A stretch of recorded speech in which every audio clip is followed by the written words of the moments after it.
Hi, my name is Jamie, and I just wanted to make a quick video about my experiences with the stone called Moldavite.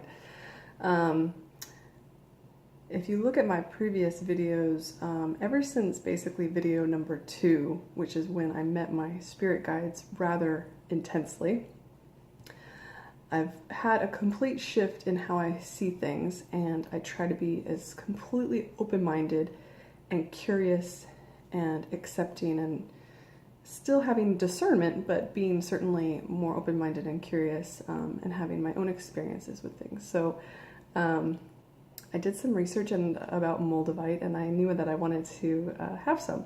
So I bought a very small piece, and it's this piece right here. It's kind of big, I guess.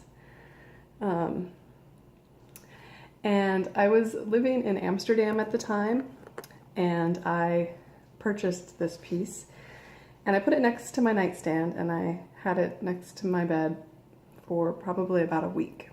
And I actually did have pretty interesting lucid dreams, and just nothing of real consequence for this story. But what happened was, one night, I would say it had been a week since I had bought the Moldavite.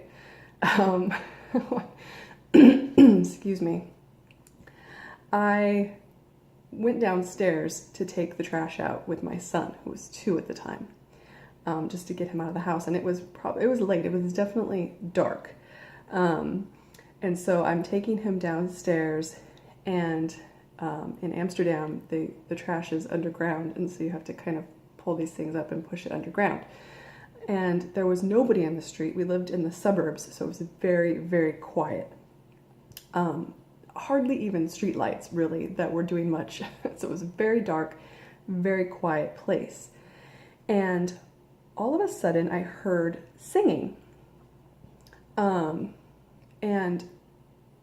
I kind of looked around to see maybe where it was coming from. And I could see right in front of me down the street, nobody else was around, completely dark, but I saw these 2 men walking down the middle of the street. Now, I never lived in Europe that long, but I never saw anybody walking down the middle of the street in Europe, of all places. It's just not something that you do. They had their arms linked together, and they were very joyous and boisterous. And so they're coming towards my way, and I just kind of took an extra minute to kind of maybe check out what's going on. And they walk right up to me, and they're standing in front of me. And the entire time, they're speaking Dutch, quickly. Really, really excited, really, really like animated, over the top, like just happy, and and oh, I'm so excited. And they were very, this is crazy. They were very, very tall, well over 6 feet. I mean, like, and Dutch are very tall anyway, but tall. I mean, and this, I couldn't tell you how tall, but they were very tall.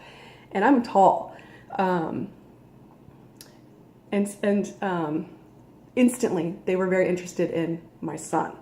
And it wasn't in any kind of like, I'm scared way. It was more like, just like, he was like an anomaly to them. And I don't speak any Dutch. And so I don't know what they were talking about, but I could sort of ascertain from their movements what they were what they were getting at. And they were fascinated with his hair.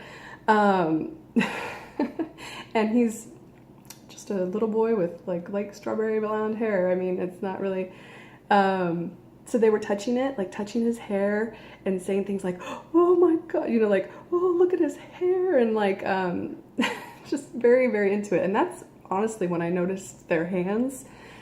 Their fingers were so long and white. Their skin was white. They were very older gentlemen.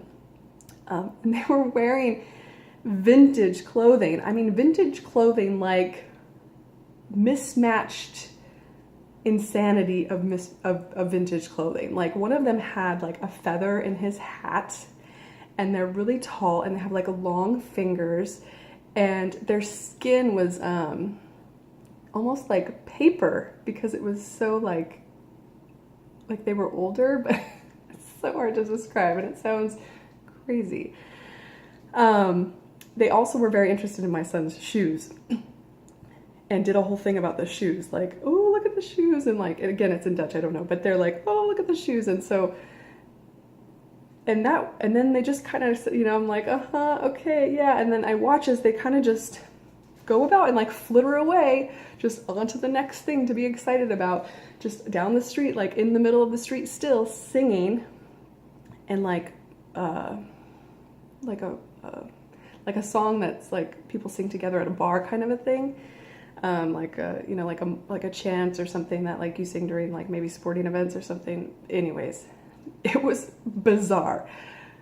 Very, very bizarre, to the point where I went upstairs and I told my husband that I had just met aliens. I mean, there was just no way. Now, you can make whatever you want about this. I really have no clue, honestly. And if somebody said, oh, Jamie, that's just the, you know, the eccentric pair that live down the street, you know, or whatever, like, don't be silly, I would be like, okay, yeah, of course. But in my mind, their mannerisms and their behavior, and also just the way that they looked, and everything just seemed a little bit off.